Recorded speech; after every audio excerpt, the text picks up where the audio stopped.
Hello friends, welcome to समाधान study. स्वागत है आप सभी का एक बार फिर अपने परिवार समाधान स्टडी में। नीट पीएनएसटी, वन रक्षक, पटवारी और एमपीपीएससी स्टेट सर्विस की एग्ज़ाम जितनी भी है फ्रेंड्स, तो सभी एग्ज़ाम के लिए बने रहे समाधान स्टडी ग्रुप के साथ और देखते रहिए क्लासेस। तो आज जीव विज्ञान के हमारे टॉप 40 क्वेश्चन हम करने वाले हैं फ्रेंड्स। तो सभी क्वेश्चन को आप नोट डाउन कीजिएगा और आप भी आंसर कीजिए और क्वेश्चन को ध्यान से पढ़िए। सेशन को लाइक, शेयर, चैनल को सब्सक्राइब कर लीजिएगा। चलिए स्टार्ट करते हैं आज का हमारा सेशन। सूची 1 में दिए गए मदों को सूची 2 के मदों से मिलान कीजिए और नीचे दिए गए विकल्पों में से सही विकल्प का चयन कीजिए। ग्लाइकोसूरिया जोड़ों में यूरिक अम्ल का संग्रह, गाउट वृक्क में क्रिस्टलित लवणों के पिंड, वृक्कीय पथरी या रीनल कैल्कुलाई, गुच्छों में प्रदाहकता, गुच्छ वक्रशोथ, मूत्र में ग्लूकोज का होना। कूट है ए 2-3-1-4, 1-2-3-4, 3-2-4-1, 4-1-2-3।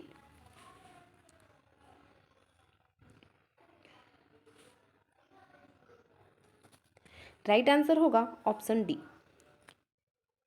ग्लाइकोसूरिया जो है वह मूत्र में ग्लूकोज का होना, गाउट जोड़ों में यूरिक अम्ल का संग्रह होना, वृक्कीय पथरी वृक्क में क्रिस्टलित लवणों के पिंड, गुच्छीय वक्रशोथ गुच्छों में प्रदाहकता।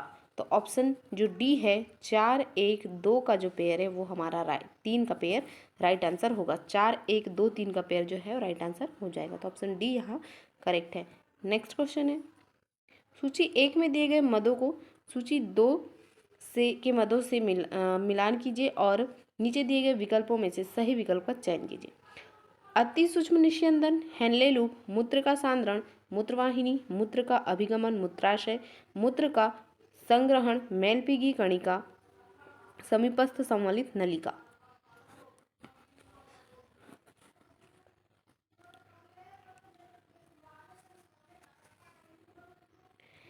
ए है 5-4-1-2, 4-1-2-3, 4-5-2-3, 5-4-1-3।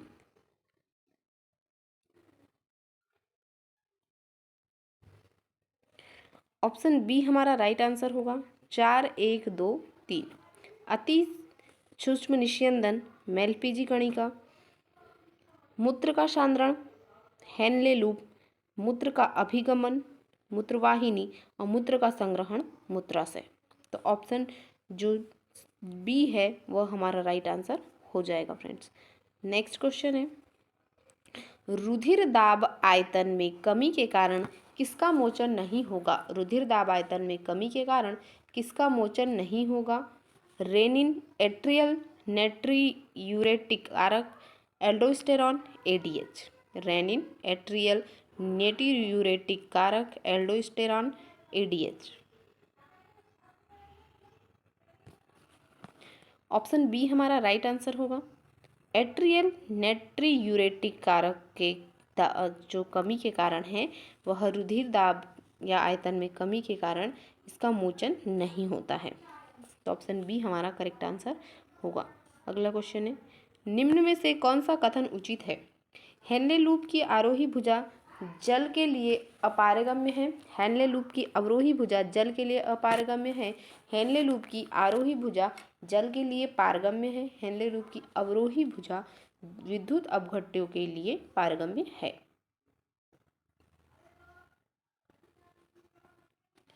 ए ऑप्शन राइट होगा। हेनले लूप की आरोही भुजा जल के लिए अपारगम्य होती है। तो यह जो कथन है वह उचित कथन है। ऑप्शन ए हमारा करेक्ट आंसर हो जाएगा। नेक्स्ट है, नेफ्रॉन का वह भाग जो सोडियम के सक्रिय अवशोषण का कार्य करता है, हेनले लूप कुंडली की अवरोही भुजा, दूरस्थ संवलित नलिका, निकटस्थ संवलित नलिका, बोमेन संपुट।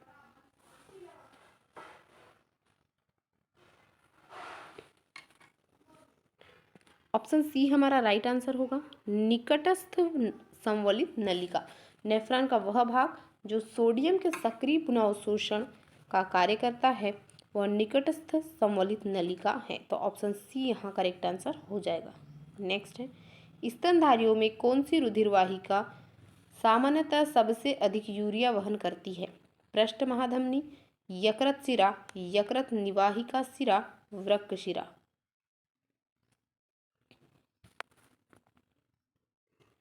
ऑप्शन बी हमारा राइट आंसर होगा, यकृत शिरा। जो यकृत शिरा है, ऑप्शन बी यहाँ पर करेक्ट आंसर हो जाएगा। नेक्स्ट है, मानव मूत्र सामान्यतः अम्लीय होता है क्योंकि ए, परिनलिकाकार कोशिकाओं में सोडियम ट्रांसपोर्टर प्रत्येक सोडियम आयन का विनिमय एक हाइड्रोजन आयन से कर देता है। उत्सर्जित प्लाज्मा प्रोटीन्स अम्लीय होती है। पोटेशियम और सोडियम विनिमय में अम्लता उत्पन्न हो जाती है। हाइड्रोजन आयन सक्रिय रूप से निस्यंदन से स्रावित हो जाते हैं। ऑप्शन डी यहाँ पर राइट आंसर होगा, हाइड्रोजन आयन सक्रिय रूप से निस्यंद से स्रावित हो जाते हैं।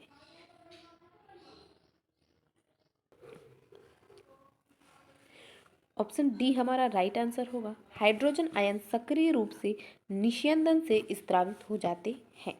तो डी यहाँ पर करेक्ट आंसर हो जाएगा। नेक्स्ट है, नेफ्रॉन वक्राणु, नेफ्रॉन या जिसे वक्राणु कहते से समीपस्थ संवलित नलिका को काट कर निकाल देने का परिणाम होगा। अधिक तनुमूत्र, अधिक सांद्रमूत्र, सांद्रमूत्र, मूत्र की गुणवत्ता और मात्रा में कोई अंतर नहीं, मूत्र निर्माण का रुकना। ऑप्शन ए हमारा राइट आंसर होगा, अधिक तनु मूत्र। जो नेफ्रॉन है समीपस्थ संवलित नलिका को काट कर निकाल देंगे तो जो अधिक तनु मूत्र परिणाम होगा, तो ऑप्शन ए यहाँ राइट आंसर होगा। नेक्स्ट है, निम्नलिखित में से कौन बड़ी मात्रा में तनु मूत्र बनाने में समर्थन नहीं करता? एल्कोहल, कैफीन, रेनिन, परिकोष्ठी, नाइट्रियूरेटिक कारक। राइट आंसर ऑप्शन सी होगा, रेनिन। अगला क्वेश्चन है,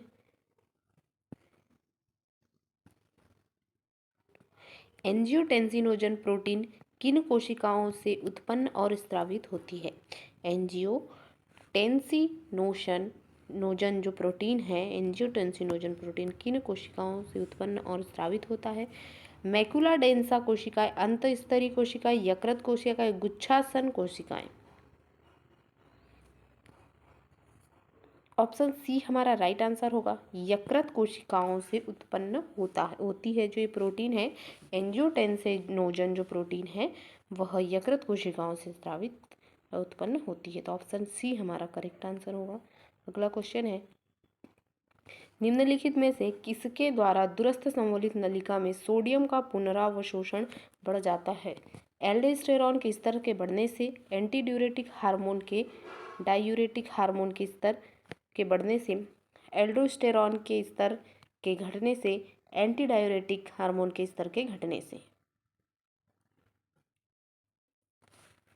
दूरस्थ संवलित नलिका में सोडियम का पुनरावशोषण बढ़ जाता है तो जो एल्डोस्टेरॉन है उसके स्तर के बढ़ने से, एल्डोस्टेरॉन के स्तर के बढ़ने से जो दूरस्थ संवलित नलिका है सोडियम का पुनरावशोषण बढ़ जाता है। तो ऑप्शन ए हमारा राइट आंसर होगा। नेक्स्ट क्वेश्चन है, गुच्छी निस्यंदन दर में गिरावट आने पर किसका सक्रियकरण होता है? गुच्छी आसन्न कोशिका का, ताकि उससे रेनिन निकले, एड्रिनल कॉर्टेक्स या अधिवृक्क वल्कुट का, ताकि उससे एल्डोस्टेरॉन निकले, एड्रिनल मेड्यूला का, ताकि उससे एड्रिनेलिन निकले, पश्च पिट्यूटरी का, ताकि उससे वैसोप्रेसिन निकले।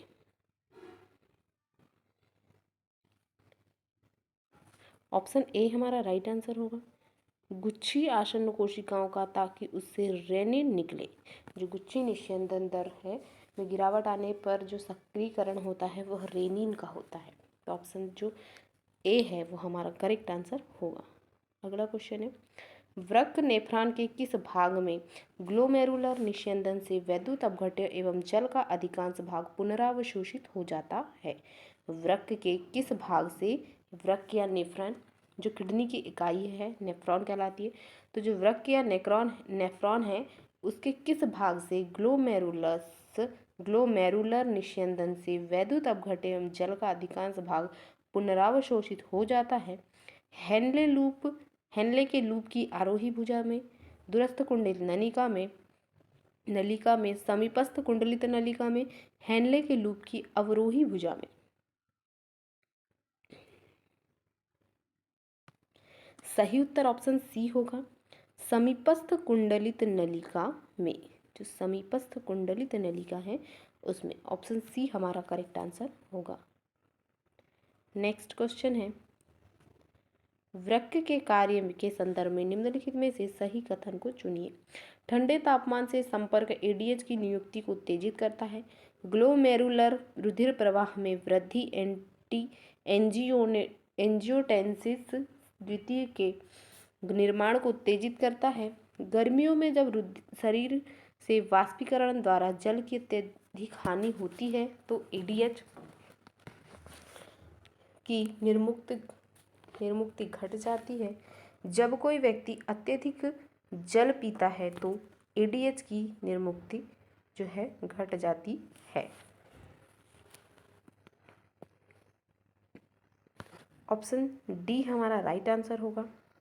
जब कोई व्यक्ति अत्यधिक जल पीता है तो एडीएच की निर्मुक्ति घट जाती है। तो ऑप्शन डी यहाँ पर करेक्ट आंसर होगा।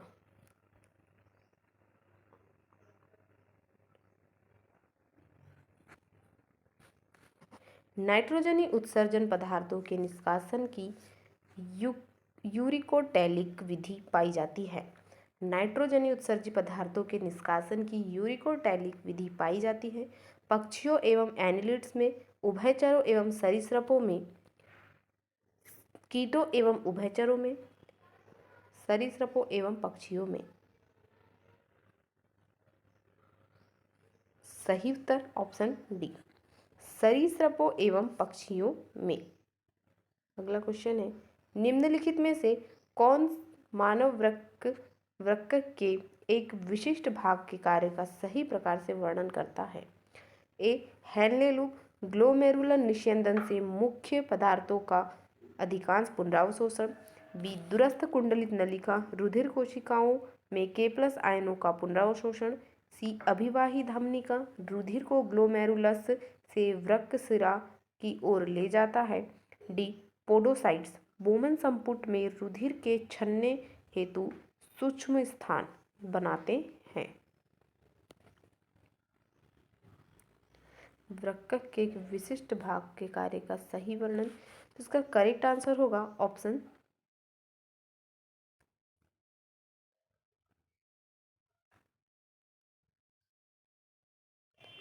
ऑप्शन डी हमारा राइट आंसर होगा।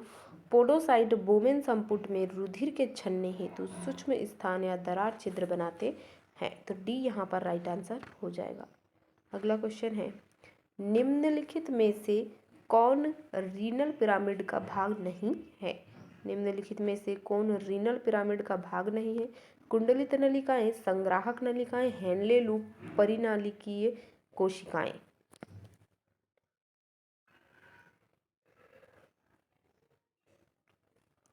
ऑप्शन ए हमारा राइट आंसर होगा, कुंडलित नलिकाएं। ए यहाँ पर करेक्ट आंसर होगा। अगला क्वेश्चन है, मानव के वृक्कों द्वारा उत्सर्जन से संबंध में निम्नलिखित में से कौन सा कथन सही है? हेनले के लूप की अवरोही शाखा जल के लिए अपारगम्य होती है। दूरस्थ कुंडलित नलिका HCO3 का पुनरावशोषण करने में असक्षम होती है। ग्लोमेरुलर निस्यंदन का लगभग 99% भाग वृक्क नलिकाओं द्वारा पुनरावशोषित हो जाता है। हेनले के लूप की आरोही शाखा वैद्युत अपघट्यों के प्रति अपारगम्य होती है।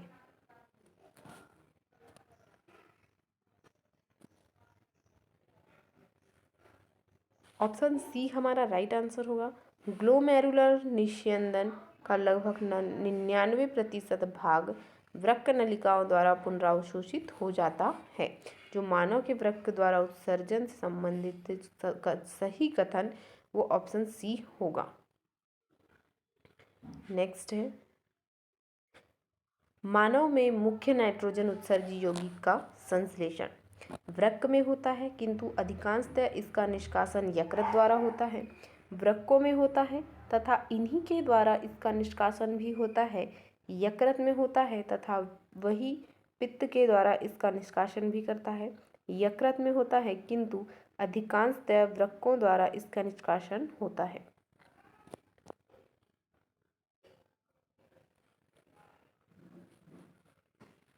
ऑप्शन डी हमारा राइट आंसर होगा। यकृत में होता है किंतु अधिकांशतः वृक्कों द्वारा इसका निष्कासन होता है। नेक्स्ट है, निम्नलिखित में से किस जीव में यूरिक अम्ल मुख्य नाइट्रोजनीय उत्सर्जी पदार्थ होता है? मनुष्य, केंचुआ, कॉकरोच, मेंढक। यूरिक अम्ल मुख्य नाइट्रोजनीय उत्सर्जी पदार्थ, तो ऑप्शन सी हमारा यहाँ राइट आंसर होगा। कॉकरोच में जो है वह यूरिक अम्ल मुख्य नाइट्रोजनीय उत्सर्जी पदार्थ होता है। नेक्स्ट क्वेश्चन है, क्या होगा यदि मूत्राशय भित्ति में स्थित तनाव ग्राहियों को पूर्णतः हटा दिया जाए?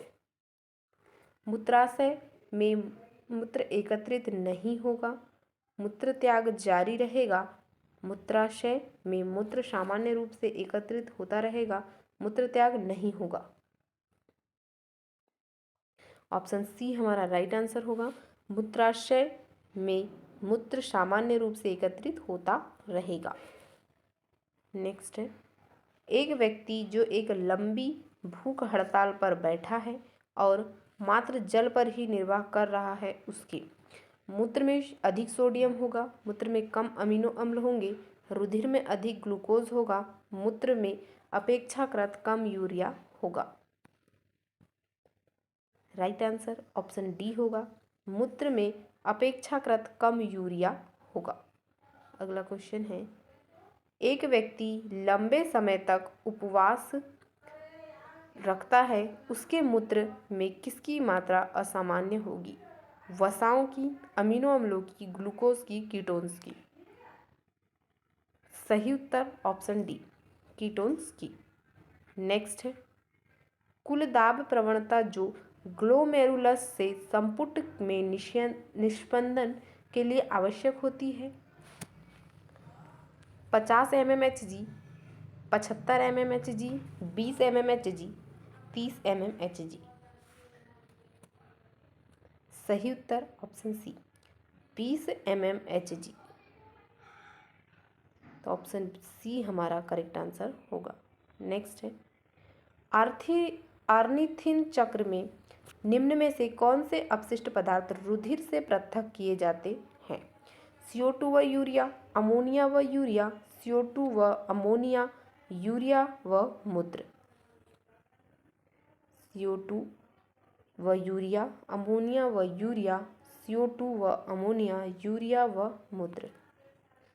ऑप्शन सी हमारा राइट आंसर होगा, CO2 व अमोनिया। तो जो CO2 और अमोनिया है ये राइट आंसर होंगे, ऑप्शन सी। नेक्स्ट है, यूरिकोटैलिज में उत्सर्जन पाया जाता है?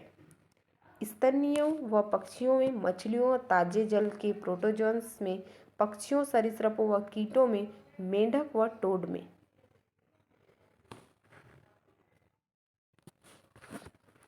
ऑप्शन सी हमारा राइट आंसर होगा, पक्षियों, सरीसृपों व कीटों में। नेक्स्ट है, एक स्थलचर जंतु को इस योग्य होना चाहिए ताकि वह मूत्र के द्वारा जल की अधिक मात्रा का उत्सर्जन कर सके, जल का संरक्षण कर सके, त्वचा के माध्यम से लवणों को बाहर पंप कर सके, मूत्र द्वारा लवणों की अधिक मात्रा का उत्सर्जन कर सके। ऑप्शन बी राइट आंसर, जल का संरक्षण कर सके। जो एक स्थलचर जंतु है उसे इस योग्य होना चाहिए कि वो जल का जो संरक्षण है वो कर सके। तो ऑप्शन बी यहाँ राइट आंसर होगा। नेक्स्ट है, यदि स्तनी नेफ्रॉन से हेनले लूप अनुपस्थित हो जाए तो निम्न में से क्या संभावित है? मूत्र की तनुता और बढ़ जाएगी, मूत्र का निर्माण नहीं होगा, बने हुए मूत्र की गुणवत्ता मात्रा पर मुश्किल से ही कोई प्रभाव पड़ेगा, मूत्र और अधिक सांद्र हो जाएगा। सही उत्तर होगा ऑप्शन ए, मूत्र की तनुता बढ़ जाएगी।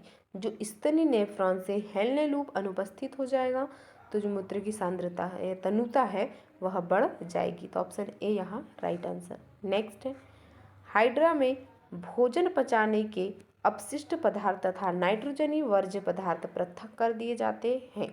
ए, मुख व देह भित्ति द्वारा, बी, मुख व स्पर्शक द्वारा, सी, मुख व दंशिका द्वारा, डी, देह भित्ति व स्पर्शक द्वारा। ए ऑप्शन राइट आंसर होगा, मुख व देह भित्ति द्वारा। नेक्स्ट है, कशेरुकियों में सांद्रित मूत्र का बनना निर्भर करता है समीपस्थ कुंडलित नलिका की लंबाई पर, हेनले लूप की लंबाई पर, बोमन संपुट एपिथेलियम के क्षेत्र पर, ग्लोमेरुलस बनाने वाली केशिकीय जाल पर। ऑप्शन बी राइट आंसर होगा, हेनले लूप की लंबाई पर। नेक्स्ट है, निम्न में से कौन एक सुमेलित जोड़ा है? अश्रु लवणों का उत्सर्जन, पसीना ताप नियमन, लार भोजन स्वाद, सीबम लिंग आकर्षण।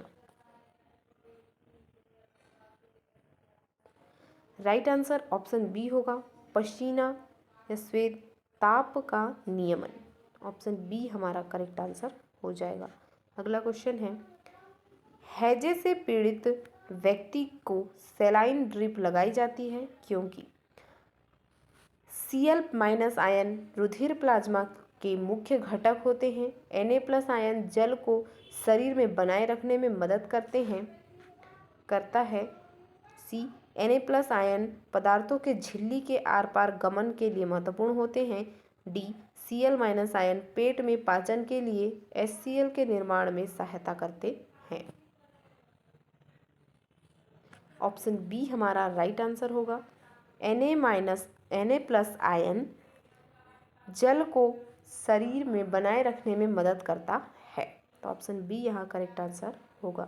अगला क्वेश्चन है, वृक्क नलिकाओं में जल के लिए दूरस्थ कुंडलित नलिका व संग्रह नलिका की पारगम्यता नियंत्रित की जाती है, वैसोप्रेसिन द्वारा, एल्डोस्टेरॉन द्वारा, वृद्धि हार्मोन द्वारा, रेनिन द्वारा। Option A right answer, vasopressin द्वारा। अगला है, मानव वृक्क की आधारीय कार्यात्मक इकाई है nephron, nephridia, pyramid, Henle loop. Nephron, nephridia, pyramid, Henle loop. Option A right answer, nephron. Next है, निम्न में से कौन वृक्क नलिकाओं का भाग नहीं है? ग्लोमेरुलस, केशिका गुच्छ, हेनले लूप, दूरस्थ कुंडलित नलिका, संयोजी नलिका।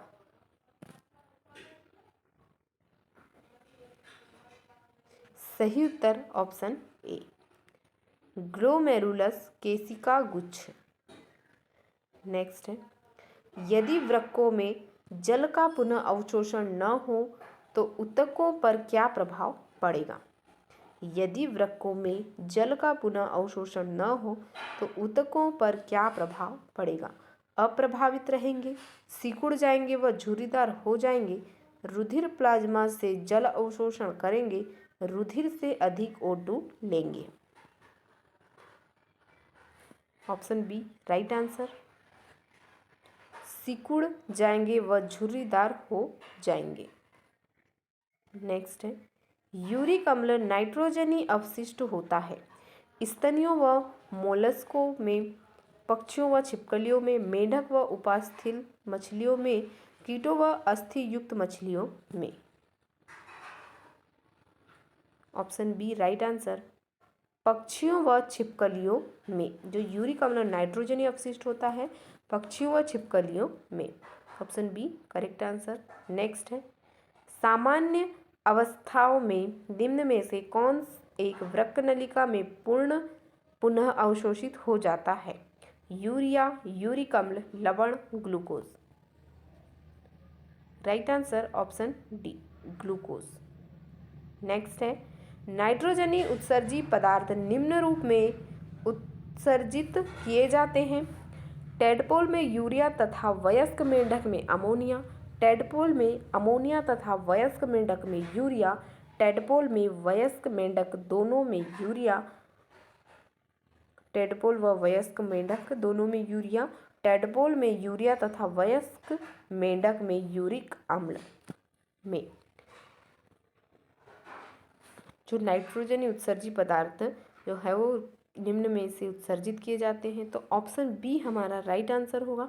टेडपोल में अमोनिया तथा वयस्क मेंढक में यूरिया। टेडपोल में अमोनिया और वयस्क मेंढक में यूरिया। ऑप्शन बी यहाँ पर राइट आंसर होगा।